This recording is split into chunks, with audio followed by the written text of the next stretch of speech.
शुरू करते हैं चाइनीज़ इकोनॉमी के साथ। देखिए एक बहुत बड़ा स्टेप होता है आपको हेजीमोन या अगर वर्ल्ड में पावर बनना है तो सबसे बड़ा आई थिंक मेरे हिसाब से सबसे इम्पोर्टेंट स्टेप होता है इकोनॉमी। अगर आप फाइनेंशियली काफ़ी आगे हैं as a nation then I think बाकी एरियाज़ में भी धीरे धीरे आपका इन्फ्लुएंस जो है वो दिखने लगता है। If you are a very great economic power तो आप लंबे समय तक भी अपने आप को सस्टेन कर पाते हैं ना, आपका इन्फ्लुएंस जो है वो बाकी एरियाज में बढ़ जाता है। तो अब हम बात करेंगे third challenger to the US hegemon, third alternative centre of power. अभी तक हमने यूरोपियन यूनियन पढ़ लिया, अभी तक हमने एशियन का पढ़ लिया, अब हम एशिया में ही एक तो हमने पढ़ा एशियन ग्रुप, दूसरा हम पढ़ेंगे China. Again it is a part of Asia. तो प्रिडिक्ट तो यही किया जाता है कि देखिए सबसे पहले यूरोप जो था, if you talk about continents, तो for a very long time Europe was sort of a hegemon, क्योंकि यूरोप जो था वो मोस्टली कॉलोनाइजर्स थे, France and Britain and Portugal and Germany, France, Britain, Portugal, all these people were colonisers. उन्होंने हमारे India पर भी कॉलोनाइजेशन करा एंड तो जैसे कि बहुत लंबे टाइम तक यूरोप जो था वो एक हेजीमोन था। आफ्टर यूरोप अब हेजीमोन है अभी अमेरिका।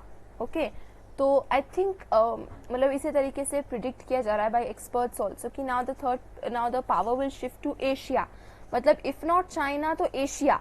जैसे कि India as our nation it's also growing at a very fast rate और हमारे इसमें काफ़ी डेवलपमेंट हो रहा है। तो Europe, America, now it's turn for Asia. तो देखिए चाइना जो है उसका इकोनॉमिक सक्सेस हमें देखने को मिलता है 1978 के बाद से। ओके, और China literally has been the fastest growing economy. एक बार चाइना में सारे रिफॉर्म्स आए, एक रेवोल्यूशन हुआ, रेवोल्यूशन वगैरह हुआ, और उसके बाद से the growth that China has experienced was like I don't think बाकी किसी नेशन ने इतनी फास्ट ग्रोथ एक्सपीरियंस करी है। इनफैक्ट इट इज़ प्रोजेक्टेड कि चाइना जो है वो यूएस को 2040 तक ओवरटेक कर लेगी। So it's a very big thing. And क्या पता अभी 2040 बोल रहे हैं, उसके पहले भी अगर China as an world's largest economy US को ओवरटेक कर ले तो कोई बहुत बड़ी बात नहीं होगी। क्योंकि देखिए हम चाइना की एक बहुत ही रिमार्केबल बात यह है कि वहाँ पर बहुत ज़्यादा हमें नेचुरल रिसोर्सेज देखने को नहीं मिलते हैं, कि बहुत अच्छी सॉइल है या फिर बहुत अच्छे प्रेशियस मिनरल्स है, रिसोर्सेज है, मतलब एक बहुत ज़्यादा नहीं देखने को मिलता अगर हम जैसे इंडिया से कंपेयर करें मे बी। बट चाइना ने अपने ह्यूमन वर्कफोर्स को बहुत ही मतलब अपना मेजर इन्वेस्टमेंट चाइना ने अपने ह्यूमन वर्कफोर्स में किया है। तो आज चाइना देखिए आज भी ऐसा हो रहा है कि चाइना जो है वो मेजर चीज़ें इम्पोर्ट कर रही है। जितने रॉ मटेरियल्स है ना चाइना मेजरली इंपोर्ट करे, क्योंकि चाइना के पास इतने खुद के रॉ मटेरियल्स है नहीं, लेकिन वो उन रॉ मटेरियल्स को यूज करके फिर अपना प्रोडक्शन खुद से कर रही है बाय द ह्यूमन वर्कफोर्स जो वहाँ पर है वो प्रोडक्शन कर रही है और फिर उसको एक्सपोर्ट जो कर रही है उसका प्रॉफिट उन्हें बहुत ज़्यादा मिल रहा है। तो रॉ मटेरियल वो पूरा इंपोर्ट बाहर से करे, लेकिन चाइना फिर अपनी प्रोडक्ट्स को एक्सपोर्ट करिए। तो that is a major role. ये एक्सपोर्ट ने बहुत रोल प्ले करा है चाइना की ग्रोथ में, इसकी इकोनॉमी में।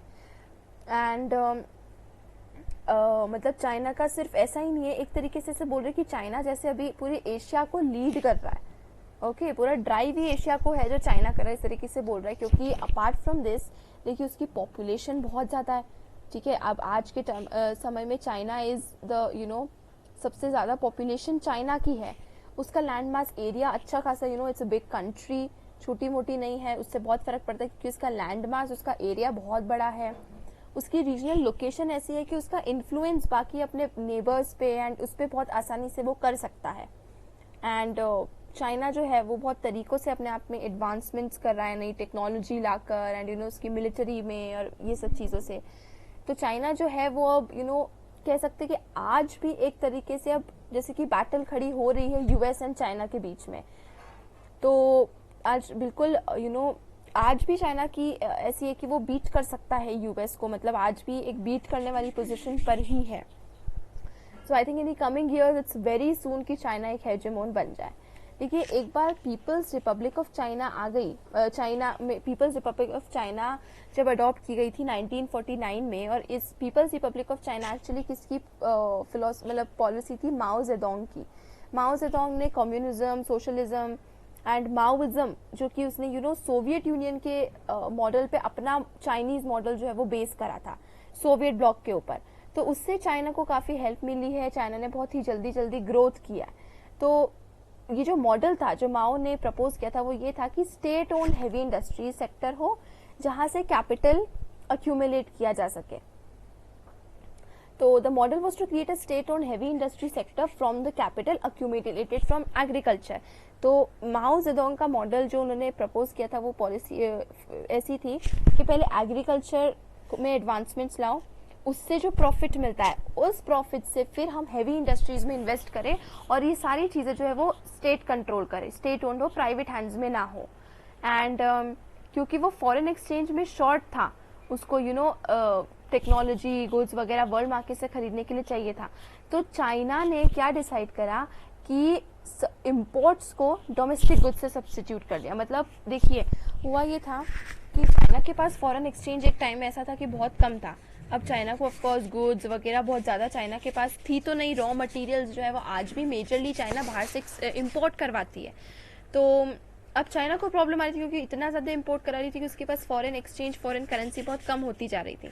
तो चाइना ने क्या डिसाइड करा कि रॉ मटेरियल्स तो वो बाहर से इंपोर्ट कराए, लेकिन गुड्स जो मैन्युफैक्चर हो रहे हैं, जैसे कि फॉर वेरी बेसिक एग्जांपल अगर बोलूँ, साइकिल हो गई। मैं सिर्फ आपको एक एग्जांपल दे रही हूँ कि अगर चाइना पहले क्या कर रही थी कि साइकिल जो है वो इंपोर्ट करा रही थी बाकी नेशन से।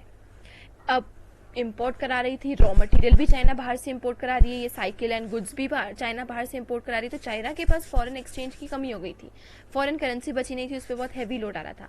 तो चाइना ने क्या डिसाइड करा कि रॉ मटेरियल तो अभी भी वो इंपोर्ट कराए बाहर से, लेकिन जो गुड्स जैसे कि साइकिल है जो वो बाहर से इंपोर्ट करा रही थी, उसकी बजाय चाइना खुद से डोमेस्टिकली साइकिल की प्रोडक्शन करे और उन्हीं को यूज किया जाए।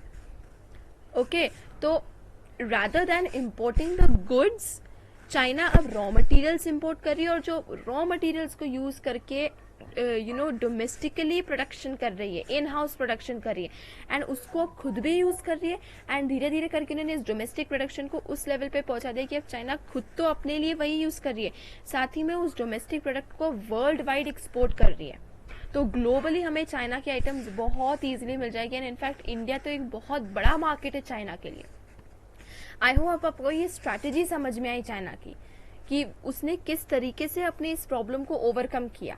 देखिए, रॉ मटेरियल भी इंपोर्ट करा रही है, गुड्स भी इंपोर्ट करा रहा है चाइना, तो उसके पास फॉरेन एक्सचेंज तो कमी पड़ेगी ही सही ना, वो सभी चीजें इंपोर्ट करा रही। तो उसने क्या करा, रॉ मटेरियल्स इंपोर्ट कराया एंड रॉ मटेरियल्स को इन हाउस प्रोडक्शन करके गुड्स बनाए एंड उन्हीं गुड्स को यूज किया। जैसे हम भी मेड इन इंडिया वाला जो मेक इन इंडिया वाला जो टैगलाइन यूज कर रहे हैं, तो चाइना ने वो बहुत टाइम पहले यूज करा एंड आज यही हो रहा है, वो इस लेवल पे पहुंच गई कि अब चाइना डोमेस्टिकली प्रोड्यूस कर रही है तो खुद तो वही कंज्यूम कर रही है, फॉरेन चीजों के अलावा हर चीज में, कपड़े हो गए, ब्रांड्स हो गए, वो खुद इन हाउस प्रोडक्शन कर रही है एंड प्लस उसको ग्लोबली एक मेजर लेवल पर एक्सपोर्ट कर रही है।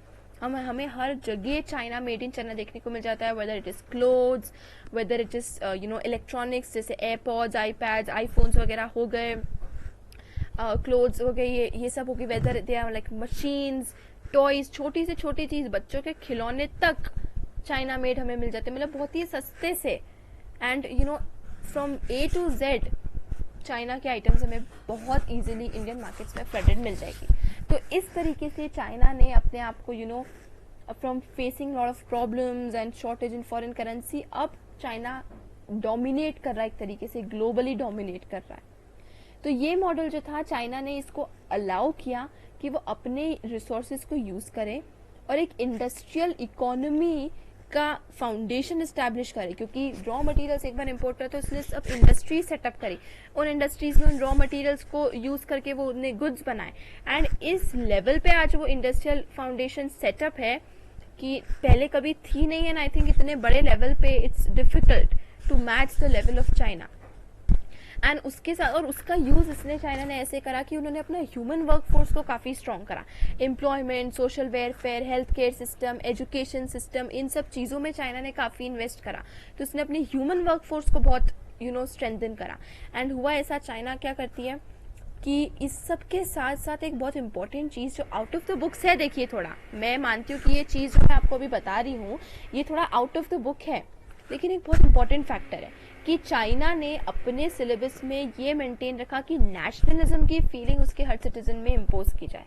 हमें आप कभी भी देखिएगा कि बहुत ज़्यादा चाइनीज़ आउट ऑफ चाइना काम करते हुए नहीं मिलते हैं, बिकॉज चाइना क्या करती है, अपने स्टूडेंट्स को आउट ऑफ चाइना फॉरेन भेजती है। वहाँ पे चाइनीज स्टूडेंट्स जो है वो उसकी टेक्नोलॉजी सीखते हैं and then they return back to China और वही टेक्नोलॉजी को चाइना में यूज़ करते हैं और वहाँ पर प्रोडक्शन शुरू करते हैं। तो आपको बहुत कम ऐसा देखने को मिलेगा, जैसे आज इंडियंस इतने सारे हमें फॉरेन में देखने को मिल जाएंगे। If you go to US sometime, US में बहुत इंडियंस काम करते हुए मिल जाएंगे, बट चाइनीज़ बहुत कम। चाइनीज़ क्या करते हैं, वो स्टूडेंट्स को बाहर भेजते हैं पढ़ने के लिए और वहाँ के स्टूडेंट्स बाहर से technology and ideas and development skills and plans and ये सब चीज़ें पढ़ के आते हैं, सीखते हैं, यहाँ की यूनिवर्सिटीज़ में अपने अच्छे एजुकेशन लेते हैं and they return back to China and फिर वो अपनी कंट्री में डेवलपमेंट करते हैं। तो चाइना ने मतलब खुद में भी हेल्थ केयर सिस्टम में देखिए आप, एजुकेशन सिस्टम में देखिए, एजुकेशन सिस्टम को भी केयरफुली प्लान करा है कि लोगों में नेशनलिज्म की फीलिंग इंस्टिल्ड रहे एंड सोशल वेलफेयर हर तरीके से बेसिक एम्यूनिटीज़ प्रोवाइड करना। तो अपने सिटीजन्स को उन्होंने इतना डेवलप कर लिया and then citizens in turn of country को डेवलप कर रहे हैं उनकी इंटेलिजेंस एंड उनकी कैपेबिलिटी से। तो इकोनॉमी जो है 5 से 6% रेट पे ग्रो करने लगी, लेकिन एनुअल ग्रोथ जो था वो 2-3% था पॉपुलेशन में। इसका मतलब ये था कि देखो पॉपुलेशन ग्रोथ 2-3% हो रही है एंड उसकी जगह इकोनॉमी उसकी डबल रेट पे ग्रो कर रही है। इसका मतलब जो इकोनॉमिक ग्रोथ हो रही थी वो बहुत काफ़ी थी पॉपुलेशन की नीड्स को मीट करने के लिए। ओके, और पहले हुआ ये कि एग्रीकल्चर प्रोडक्शन अब सफिशिएंट नहीं था इतना पैसा करने के लिए कि ऐसा ये मॉडल तो उन्होंने सोचा था कि हम एग्रीकल्चर में एडवांसमेंट करेंगे, इन्वेस्ट करेंगे, एग्रीकल्चर से बहुत सारा प्रॉफिट आएगा और उससे इंडस्ट्री सेटअप करेंगे, लेकिन ऐसा हुआ नहीं। एग्रीकल्चर से वो इतना प्रॉफिट जनरेट कर नहीं पाए ओके कि वो इंडस्ट्रीज इतने बड़े लेवल पे सेटअप कर सके। तो देखिए हमने ये पढ़ा था चैप्टर 2 में कि कितना क्राइसिस हो गया था जब यूएसएसआर को कंट्रोल कौन कर रहा था, पूरा स्टेट। किस तरीके से यूएसएसआर पूरा डिसइंटीग्रेट हो गया, बिखर गया था। तो इसी तरीके से चाइना ने भी ये क्राइसिस फेस करी थी कि एक टाइम पर ऐसा गया था कि state owned economy and state owned market और स्टेट ओन्ड इंडस्ट्रीज की वजह से पूरी आप समझिए ग्रोथ बिल्कुल स्टिल एंड स्टेबल हो गई थी। तो ये चीज़ चाइना ने फेस करी थी, जैसे यूएसएसआर ने फेस करी थी। उसका प्रोडक्शन बिल्कुल नहीं हो रहा था, इंटरनेशनल ट्रेड बहुत कम था, पर कैपिटा इनकम बहुत कम था। ये एक पीरियड आया था चाइना के उसमें हिस्ट्री में। लेकिन फिर हुआ ये कि 1970s में चाइना की लीडरशिप ने कुछ बहुत ही मेजर डिसीजंस लिए, बहुत ही मेजर पॉलिसी में चेंजेस लाए एंड चाइना ने क्या करा, उसका पॉलिटिकल इकोनॉमिक आइसोलेशन बिल्कुल ख़त्म कर दिया और यूनाइटेड स्टेट्स के साथ अपने रिलेशन सेटअप कर दिया 1972 में। इसका मतलब क्या है, देखिए एक टाइम था 1970 के पहले चाइना जो था ना वो बिल्कुल अंदर उसने अपने बिल्कुल टाइज जो थे वो क्लोज कर लिए थे। वो ना तो एक्सपोर्ट करता था ना इंपोर्ट करता था, जो भी था बस वो खुद ही, जैसे आप समझिए कि बस अकेले कर रहा था वो सर्वाइव, किसी की हेल्प नहीं, कुछ नहीं। इस तरीके से चाइना ने बिल्कुल जैसे आप समझिए अपने आप को ब्लॉक कर लिया था। लेकिन अब इसके चक्कर में हुआ ये कि और भी रीजंस की वजह से ऑफ कोर्स कि वो state owned economy and state controlled institutions की वजह से कि अब चाइना की इकोनॉमी बिल्कुल स्टिल पे हो गई, कुछ ग्रोथ नहीं हो रही थी, सब कुछ बहुत ही क्राइसिस हो गया था, जैसे हमें यूएसएसआर में देखने को मिलता है वो शॉक थेरेपी वगैरह, if you remember that part. तो फाइनली चाइना ने अपने बहुत ही मेजर डिसीजंस में मेजर चेंज लाया और उन्होंने अपना पॉलिटिकल और इकोनॉमिक आइसोलेशन खत्म कर लिया एंड यूनाइटेड स्टेट्स के साथ अपना एक रिलेशनशिप सेटअप कर लिया 1972 में। तो प्रीमियर जो थे ज़ोउ एनलाई, इफ़ यू रिमेंबर, वो इंडिया भी आए थे। तो उन्होंने एक 4 मॉडर्नाइजेशन स्ट्रक्चर प्रपोज किया था और वो क्या था, agriculture, industry, science and technology and military. इस तरीके से 4 मॉडर्नाइजेशंस को सजेस्ट किया था कि हमें इन 4 चीज़ों में बेसिकली एडवांसमेंट चाहिए। ये उन्होंने सजेस्ट किया था 1973 में। तो अब देखिए ईयर बाय ईयर कैसे हो रहा है। 1970s में मेजर डिसीजंस लाए, 72 में यूनाइटेड स्टेट्स के साथ रिलेशंस किए, सॉरी लेट्स हाईलाइट दिस, 73 में ज़ो इन लाइन ने 4 मॉडर्नाइजेशंस को प्रपोज किया, एंड 1798 तक जब उस टाइम के जो लीडर थे देंग जियाओपिंग, उन्होंने एक ओपन डोर पॉलिसी सजेस्ट कर दी कि अब हम अभी तक जो हम हमने ट्रेड वगैरह लिमिट कर रखा था कि बिल्कुल हम बहुत ज़्यादा, जैसे कि ऐसा हमारे साथ भी था, रिमेंबर एक टाइम पहले तक हम लोग जो भी है सब डोमेस्टिकली प्रोड्यूस कर रहे थे एंड बहुत ज़्यादा वो नहीं कर रहे थे, और फिर उसके बाद हमने एकदम से हमारी इकोनॉमी को ओपन करा था एंड हम लोगों ने फिर फॉरेन डायरेक्ट इन्वेस्टमेंट को अलाउ करा था एंड MNCs को इंडिया में अलाउ किया था। तो उसी तरीके से 1978 में देंग जियाओपिंग ने पॉलिसी को प्रपोज करा कि अब हम ओपन डोर पॉलिसी को फॉलो करेंगे, एंड ये पॉलिसी का मेन मोटो क्या था कि प्रोडक्टिविटी इंक्रीज करना है by investments of capital and technology from abroad. अगर आपको समझ आ रहा है, मतलब इस ओपन डोर पॉलिसी से चाइना ये करना चाहता था कि जब बाहर की कंट्रीज या MNCs जब ये लोग इन्वेस्टमेंट करेंगी चाइना में, तो उससे इनके पास फिर इन टर्न इन्वेस्टमेंट जनरेट होगा और उससे फिर ये डेवलप करेंगे अपना मॉडल। ओके, ये थोड़ा सा हमारे इंडिया में भी जैसे हुआ था, तो इस टाइप से कुछ चाइना ने मॉडल प्रपोज किया था, मतलब देंग जियाओपिंग ने 1790 में, फिर 1799 में हमने यहाँ पर पढ़ाई है कि I'm sorry. Okay, there has been a confusion. Yes, China's economic success in 1978. Okay, I'm sorry, there has been a confusion. But यही चीज़ देखने को हमें मिलती है। अब देखिए क्या क्या है, चाइना ने अपना खुद का पाथ फॉलो किया, मतलब बहुत ज़्यादा ऐसा नहीं कि किसी के मॉडल, एक पूरा सिस्टम प्रपोज किया चाइना ने बड़े लेवल पे। और चाइना जो था, जब उसके साथ चाइना ने ऐसी एक सिमिलर क्राइसिस फेस की जैसे USSR ने फेस की थी, तो China didn't opt for shock therapy. China ने क्या करा, ये सारे आइडियोलॉजीज को एब्जॉर्ब करा बाकी नेशन से, कुछ आइडियाज जो थे वो उन्होंने फॉलो भी करे, लेकिन बेसिक मॉडल जो चाइना में उन्होंने फॉलो करा वो ये था कि उन्होंने पूरा मॉडल अपने कंडीशन के हिसाब से अडॉप्ट करा। उसमें वो बहुत मेजर चेंजेस लेकर आए।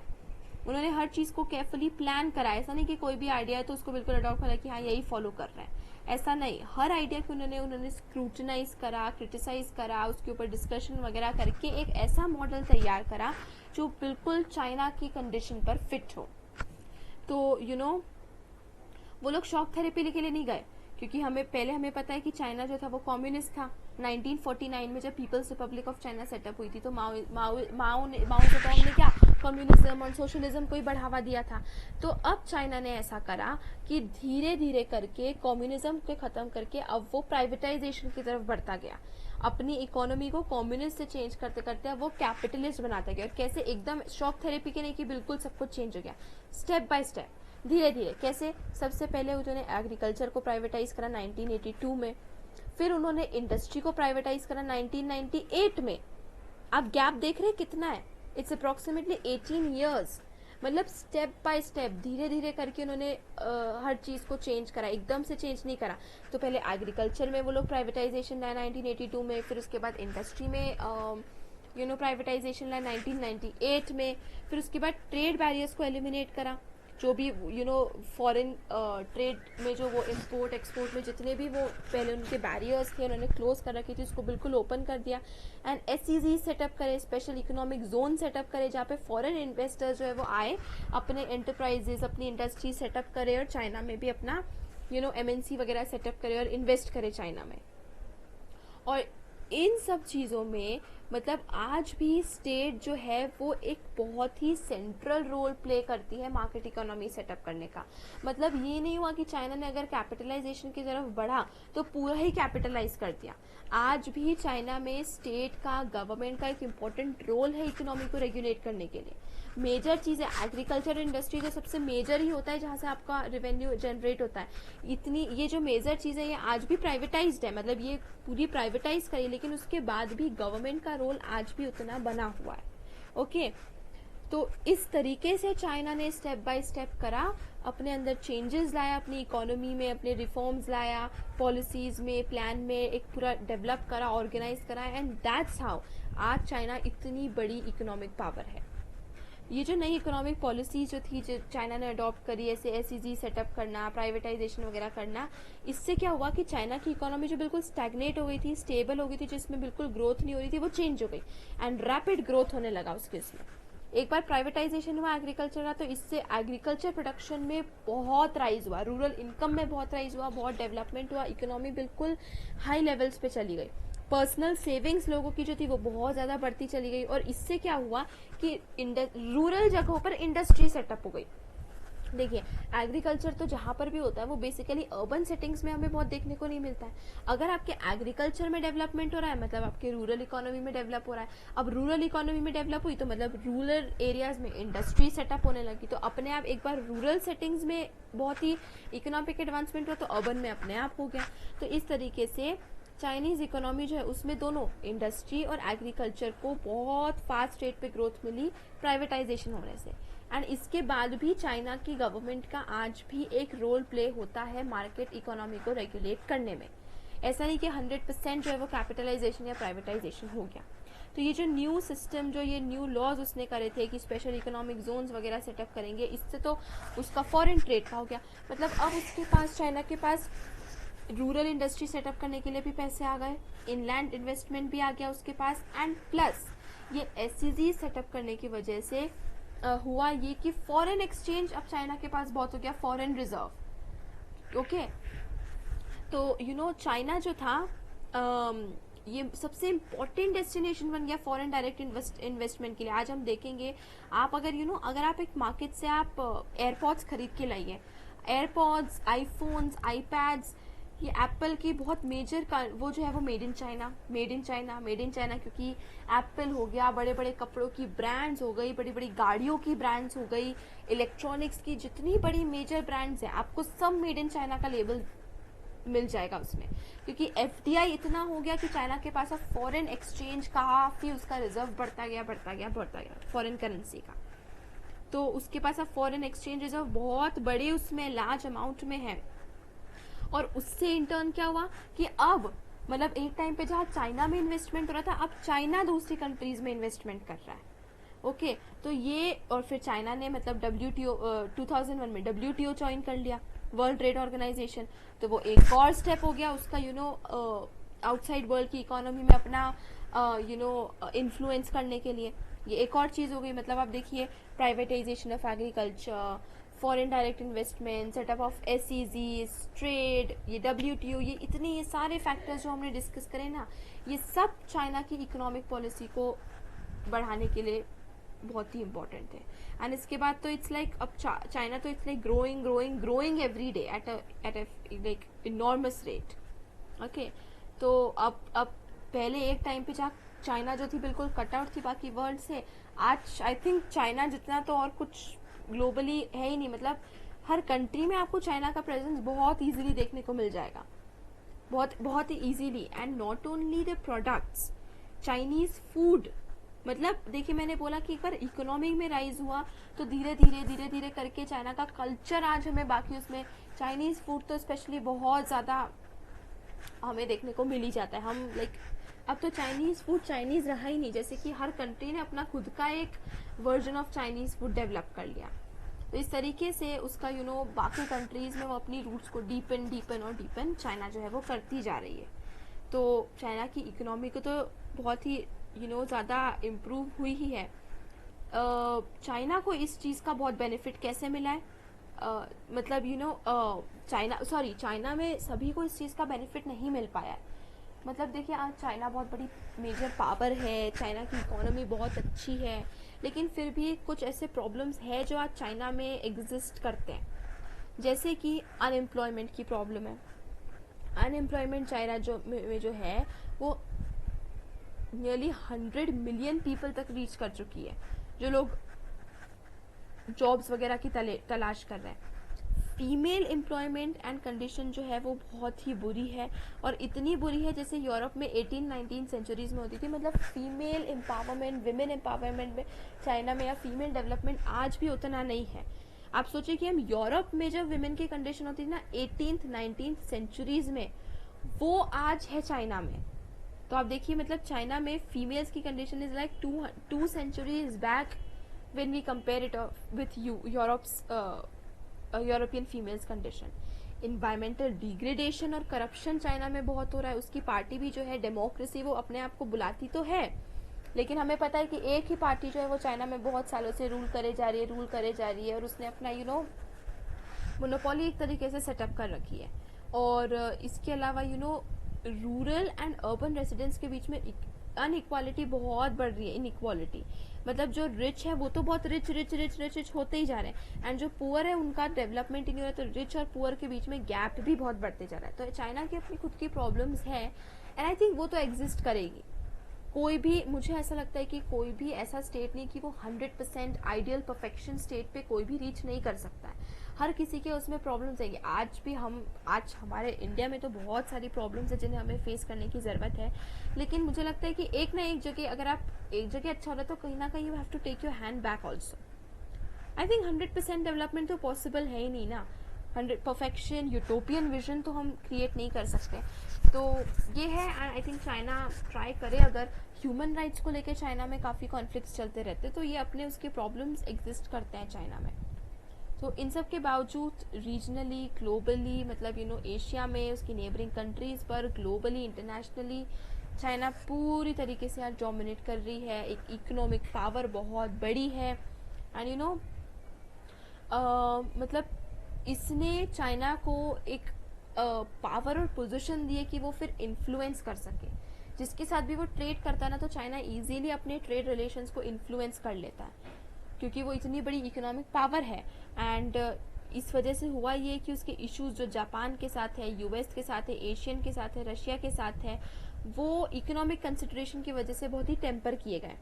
ओके, तो वो डिफरेंसेस होप करती है। मतलब आज चाइना जो है उसके ऑफकोर्स कॉन्फ्लिक्ट्स जापान के साथ, यूएस के साथ, एशियन के साथ चलते हैं, क्योंकि एशियन भी बहुत चाइना को बोलता है कि बहुत डोमिनेट कर रहा है एंड गलत वो कर रहा है।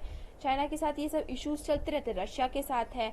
बट इसके अलावा भी क्योंकि इकोनॉमिक पावर चाइना इतनी बड़ी है कि इन इश्यूज को लाइक ओवरलुक करके इकोनॉमी को तो कोई इफेक्ट पड़ नहीं रहा है।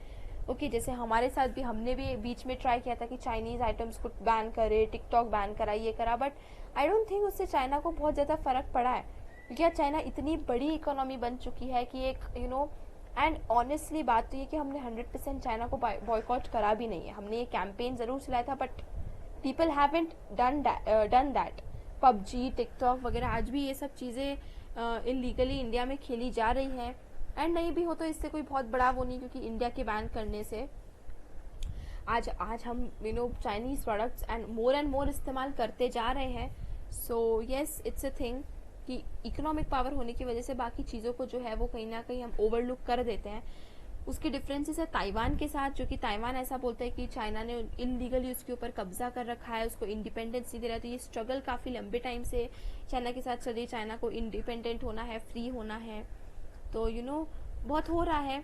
और ये भी है कि मतलब fear of China's rise have also been mitigated by its contributions to the stability of the Asian economies after 1997 financial crisis. 1997 में एशियन की कंट्रीज ने बहुत फाइनेंशियल क्राइसिस को फेस करा था, लेकिन चाइना ने उनकी भी हेल्प करी थी एशियन इकोनॉमी को स्टेबलाइज करने में। तो वहाँ पर भी चाइना ने इंटरफेयर करा, वहाँ पर भी वो चाइना डोमिनेट करने की कोशिश कर रही है। ओके, तो वो जितना भी एड दे रही है लैटिन अमेरिका में, अफ्रीका में, हर जगह चाइना क्या कर रही है, हेल्प कर रही है, इन्वेस्टमेंट कर रही है, इकोनॉमिक एड देने की कोशिश कर रही है, और इस वजह से वो धीरे धीरे करके हर जगह अपना डोमिनेशन इंक्रीज करती जा रही है। तो चाइना, यस, चाइना एक मेजर पावर है और बनती जा रही है दिन पे दिन। उसका मेजर पावर जो है वो, और प्रोजेक्ट बहुत इजीली किया जा रहा है कि China is very likely to become the next hegemon, and direct threat pose करती है वो यूएस हेजीमोनी को। Let's discuss this cartoon. अब ये कार्टून आप समझिए, the Great Wall and dragon are two aspects most commonly associated with China. This cartoon uses both these to depict China's economic rise. Okay, देखिए अब मैं अगर आपको ये कार्टून एक्सप्लेन करूं, ये ग्रेट वॉल और ये जो ड्रैगन है, ग्रेट वॉल ऑफ चाइना हमें पता ही है, और ड्रैगन है, ये सबसे कॉमन सिंबल है चाइना का। मतलब कहीं भी हमें अगर एक ड्रैगन दिख गया या ये वॉल, ग्रेट वॉल दिख गई, तो हम क्विकली बच्चा भी गेस कर लेते हैं कि अच्छा हम चाइना की बात कर रहे हैं। अब यहाँ पर आप देखिए कि किस तरीके से अराउंड द वर्ल्ड इतने बड़े लेवल पे चाइनीज वॉल और ये ड्रैगन का फेस और एक छोटा सा आदमी जो इसको रोकने की कोशिश कर रहा है। तो ये छोटा आदमी क्या है, एक तरीके से ये छोटा आदमी पूरे वर्ल्ड को डिपिक्ट कर रहा है कि आज चाइना इतनी बड़ी मेजर पावर बन चुकी है और वो इतना ग्लोब पे मेजरली डोमिनेट कर रही है कि वर्ल्ड उसको रोकने की कोशिश कर रहा है, लेकिन वो उसके सामने बहुत छोटी लग रही है। जैसे कि हमने डिस्कस करा, यूएस के साथ चाइना के बहुत कॉन्फ्लिक्ट्स हैं, यूएस एंड चाइना के, ताइवान के साथ बहुत कॉन्फ्लिक्ट्स है, जापान के साथ बहुत कॉन्फ्लिक्ट्स है, लेकिन क्योंकि चाइना इतनी बड़ी इकोनॉमिक पावर है, इंडिया के साथ हमारे साथ ही इतने थे, हमने कोरोना के टाइम पे, लॉकडाउन के टाइम पे कितनी कोशिश की चाइनीज आइटम्स को बैन करे, ये करे, but none of that help, क्योंकि चाइना इतनी बड़ी इकोनॉमिक पावर है, उसका इतना इन्वेस्टमेंट है इंडिया में, क्योंकि वो आज इतना डीपली पेनेट्रेटेड है इंडियन इकोनॉमी में कि हमें बहुत मुश्किल होगी उसको वापस से अपरूट करने में। तो वो यही बताना चाह रहे हैं कि ये हम कोशिश तो कर रहे हैं, वर्ल्ड भी कोशिश कर रही है कि चाइना को रोक ले, लेकिन वो उसके सामने इतनी छोटी है क्योंकि चाइना आज एक बहुत मेजर इकोनॉमिक पावर है एंड वो ग्लोब को डोमिनेट कर रही है। ये नेक्स्ट कार्टून है Mao's little red book then and now huge capitalist red power tie. मतलब चाइना देन एंड नाउ, मतलब एक टाइम पे, माओ के टाइम पे 1949 में चाइना बिल्कुल स्ट्रिक्ट कम्युनिस्ट और सोशलिस्ट स्टेट था, और तब माओ अपनी लिटिल रेड बुक, मतलब एक सिंबल है कि उस टाइम पे रेड बुक थी जिससे माओ अपनी पॉलिसीज वगैरह निकालता था, डिस्कस करता था, एंड आज भी वो रेड कलर तो है but in the form of a tie, and tie का मतलब क्या, कैपिटलिज्म, कि अब चाइना जो है उस लिटिल बुक, रेड बुक से बाहर निकल के अब मेजर कैपिटलिस्ट इकोनॉमी बन चुकी है। ये अगर हम कार्टून देखें, first cartoon comments the change in China's orientation from of course communist to capitalist. The second cartoon uses the symbol of the bicycle.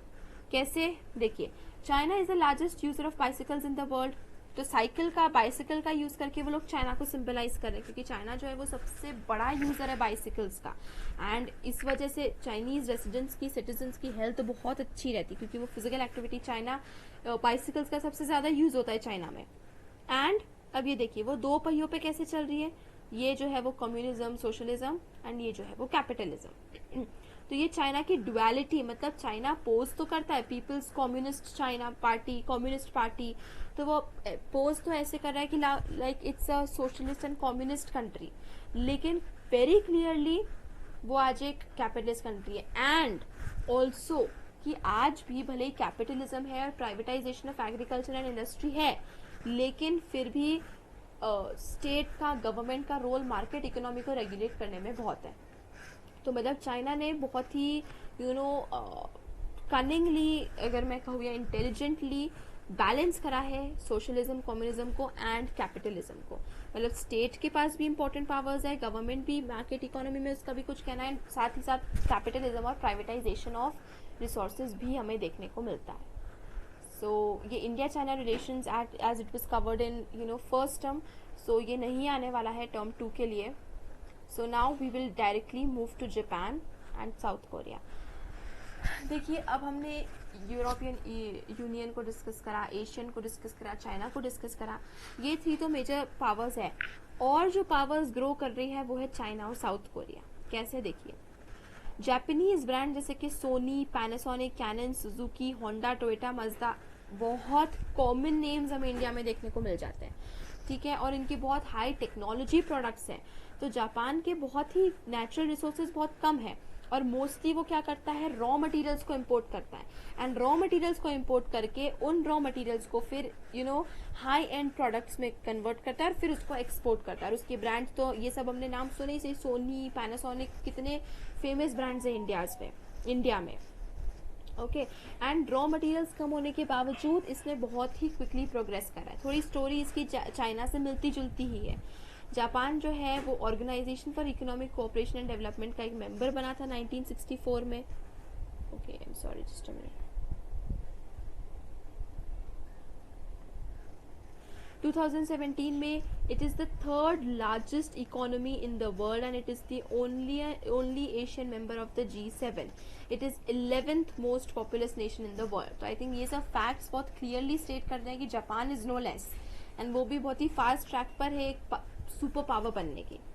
Japan is the only nation that suffer the destruction cause by nuclear bombs. अभी तक हमें पता है कि nuclear bombs Hiroshima and Nagasaki only Nations, nuclear weapons जो है जो कितने सारे नेशंस के पास है, Britain, France, USA, Russia, India, Japan के खुद के पास है, पाकिस्तान के पास है, and you know south Korea, north Korea, ये सबके पास न्यूक्लियर पावर्स है, लेकिन उन्होंने अभी तक उसको यूज नहीं किया। अभी तक सिर्फ जापान के ऊपर न्यूक्लियर पावर का यूज हुआ है।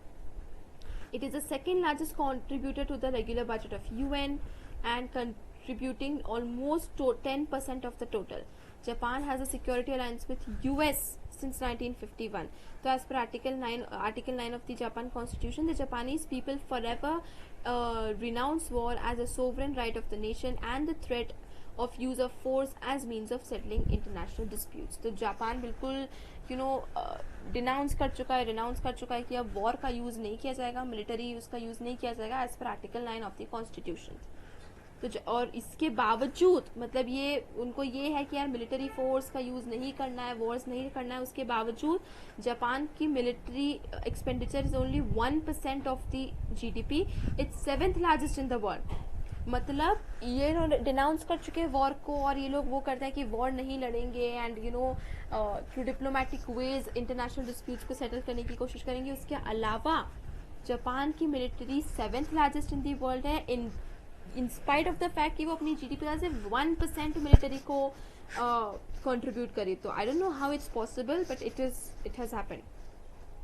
And do you think Japan can effectively function as an alternative centre power? देखिए इसके लिए बहुत रिसर्च करना पड़ेगा, फैक्ट्स हमें कलेक्ट करना पड़ेगा कि क्या चीज़ें हैं जो जापान को सुपर पावर बनने से रोक सकती है, क्या नहीं है।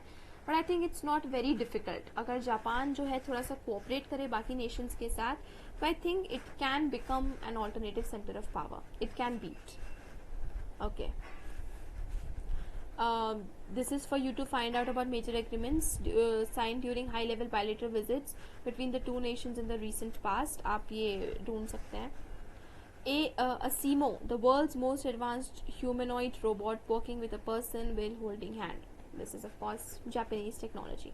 अब साउथ कोरिया देखिए, साउथ कोरिया का culture, my God, Korean culture, K-pop, K-drama, the BTS, it's like has taken total and complete control and influence globally. Korean food is like it's growing and growing, its fans are increasing, K-pop, K-drama, everything. तो Korean peninsula जो था वो divide हुआ था south Korea में और North Korea में at the end of the second world war along the 38th parallel. तो 1950-53 में कोरियन वॉर हुआ था। ओके, हम ये पहले पढ़ चुके हैं कोल्ड वॉर वाले चैप्टर में। एंड इस वजह से नॉर्थ कोरिया और साउथ कोरिया के बीच में राइवलरी बहुत ज़्यादा इंटेंसिफाई हो गई। बिल्कुल मतलब जैसे इंडिया पाकिस्तान नहीं है, बिल्कुल इस तरीके से साउथ कोरिया और नॉर्थ कोरिया के बीच में आज राइवलरी है। And both the Koreas finally became member of the UN on 17 September 1991। Meanwhile South Korea emerge as a centre of power. Asia में 1960s से 1980s के बीच में उसने बहुत जल्दी as an economic power develop करा अपने आप को, जो कि miracle of the Han river उसको टर्म किया जाता है। ओके, क्योंकि ये जो हैंड रिवर है इसका बहुत इंपॉर्टेंट सिग्निफिकेंस है उसमें इकोनॉमी में इंक्रीज करने में हर तरीके से। तो साउथ कोरिया जो है वो OECD का अगेन मेंबर बना 1996 में, क्योंकि जापान कब बना था हमने देखा 1964 में, 1966 में साउथ कोरिया बना। 2017 में उसकी इकोनॉमी जो थी वो 11th largest in the world थी और मिलिट्री एक्सपेंडिचर 10th लार्जेस्ट थी। मतलब साउथ कोरिया की मिलिट्री भी काफ़ी स्ट्रॉन्ग है। According to human development report 2016 HDI rank of South Korea is 18, बहुत अच्छी खासी लेवल पर है। मतलब साउथ कोरिया का ह्यूमन फोर्स और ह्यूमन डेवलपमेंट 18 पर रैंक किया गया। It's a very big achievement. Major factors जो इसके लिए रिस्पॉन्सिबल है वो है हाई डेवलपमेंट, इसके लिए मतलब है वो है successful land reforms, rural development, extensive human resource development and rapid equitable economic growth. तो ये कुछ रीजंस है जिसने बहुत कंट्रीब्यूट करा है साउथ कोरिया के ह्यूमन डेवलपमेंट में।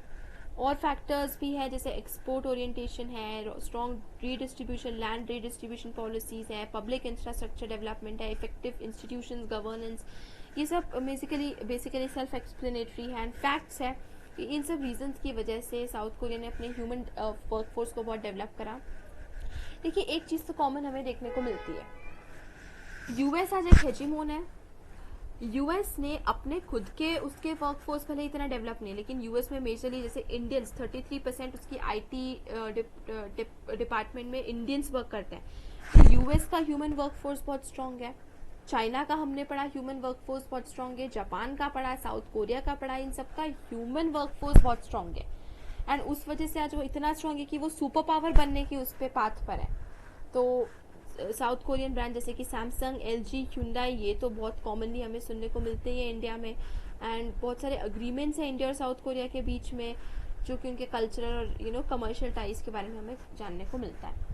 तो बेसिकली इससे हमें पता चलता है कि ह्यूमन वर्कफोर्स को स्ट्रॉन्ग करना बहुत इंपॉर्टेंट है ही सही। I think it's the very first step to becoming a super power. And with this we complete this chapter, new centres of